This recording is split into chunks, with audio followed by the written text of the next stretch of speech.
Selamat pagi Ibu Bapak dan saudara-saudara yang terkasih dalam Kristus Yesus. Kita bertemu kembali dalam renungan harian HKBP Distrik 29 di Serdang ini. Izinkanlah firman Tuhan pada pagi ini yang akan menuntun dan mengiringi perjalanan kita selama satu hari ini. Namun sebelumnya, kita terlebih dahulu berdoa. Kita berdoa. Kasih karunia dan damai sejahtera dari Allah Bapa kita dan dari Tuhan Yesus Kristus kiranya menyertai saudara-saudara semuanya. Amin.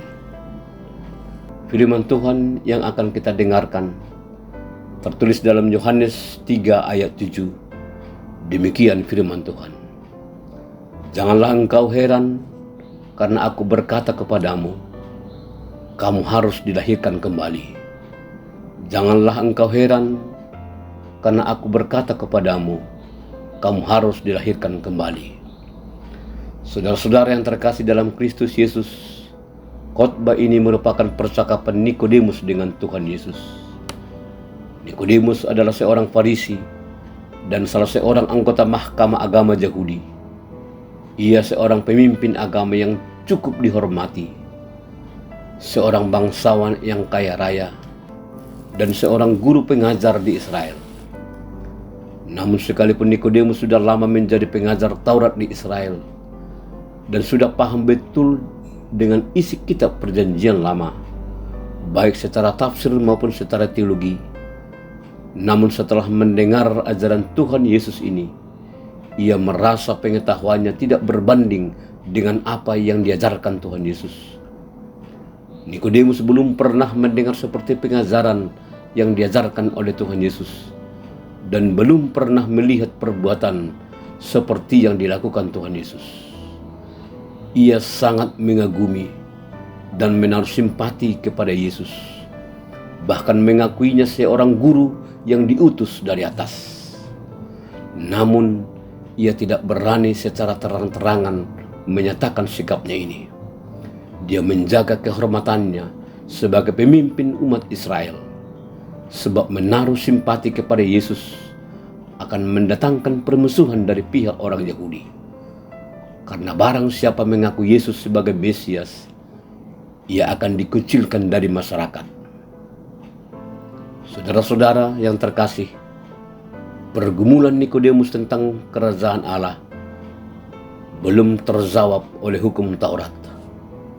Dengan rasa penasaran inilah, maka Nikodemus memberanikan diri untuk menemui Tuhan Yesus. Ia pergi pada malam hari.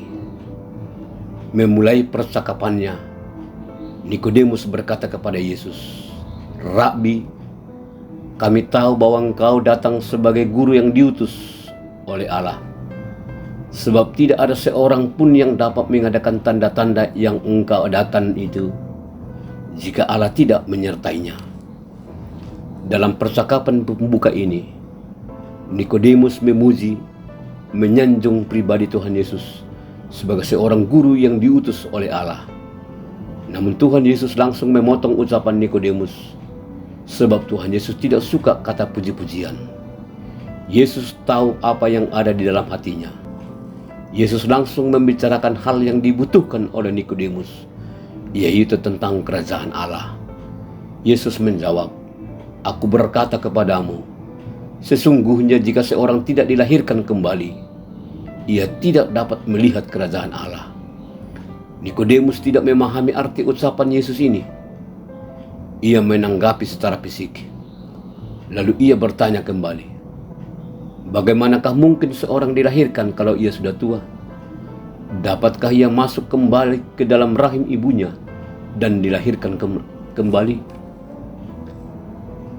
Yesus menjawab, "Aku berkata kepadamu, sesungguhnya jika seorang tidak dilahirkan dari air dan roh, ia tidak dapat masuk ke dalam kerajaan Allah. Apa yang dilahirkan dari daging adalah daging, dan apa yang dilahirkan dari roh adalah roh.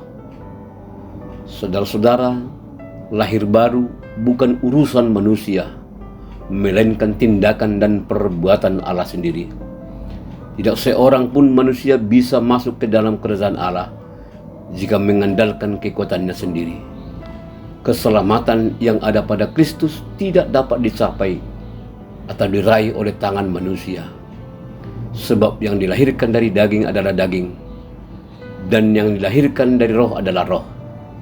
Artinya kelahiran fisik yang telah membuahkan perbuatan-perbuatan jahat, pikiran yang kotor, itu semua bertabiat lama dan sudah dicemari oleh dosa. Manusia lama ini tidak akan mungkin dapat menghasilkan buah yang baik. Karena setiap pohon yang baik pasti menghasilkan buah yang baik. Sedangkan pohon yang tidak baik akan menghasilkan buah yang tidak baik. Tetapi apa yang dilahirkan oleh roh akan menghasilkan perbuatan-perbuatan yang sesuai dengan kehendak Allah. Yang dilahirkan oleh seseorang manusia pasti mewarisi tabiat manusia, dan yang dilahirkan oleh Allah akan mewarisi tabiat ilahi. Roh Kudus yang menyebabkan adanya kelahiran baru. Artinya kelahiran baru adalah penciptaan manusia baru. Roh Allah memberikan dan melahirkan kepada kita sifat atau tabiat Allah. Nabi Hesekiel berkata, "Aku akan mencurahkan kepadamu air jernih yang akan mentahirkan kamu dari segala kenajisanmu dan dari semua berhala-berhalamu. Kamu akan kuberi hati yang baru dan roh yang baru di dalam batinmu. Dan aku akan menjauhkan dari tubuhmu hati yang keras dan kuberikan kepadamu hati yang taat. Rohku akan kuberikan diam di dalam batinmu, dan aku akan membuat kamu hidup menurut segala ketetapanku dan tetap berpegang pada peraturanku."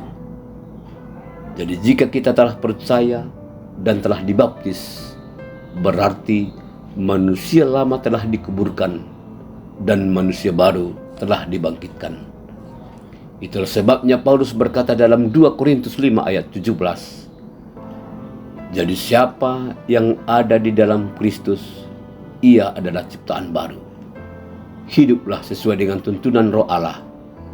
Jangan mengandalkan logika berpikirmu, sebab dengan mengandalkan pikiran, logika, engkau tidak akan dapat masuk ke dalam kerajaan Allah. Sebab orang yang dipimpin Roh Allah adalah anak-anak Allah. Yang lama sudah berlalu, sesungguhnya yang baru sudah datang." Amin. Kita berdoa. Terima kasih Tuhan, Engkau telah menganugerahkan keselamatan kepada kami. Engkau telah menerima kami menjadi anak-anak-Mu, pewaris dalam kerajaan-Mu. Itu bukan atas kehendak dan bukan atas kekuatan kami, tetapi hanya karena kasih setia-Mu. Tuntun kami agar tetap hidup sesuai dengan kehendak-Mu. Terpujilah Engkau di dalam kekudusan-Mu. Amin. Thank you for watching.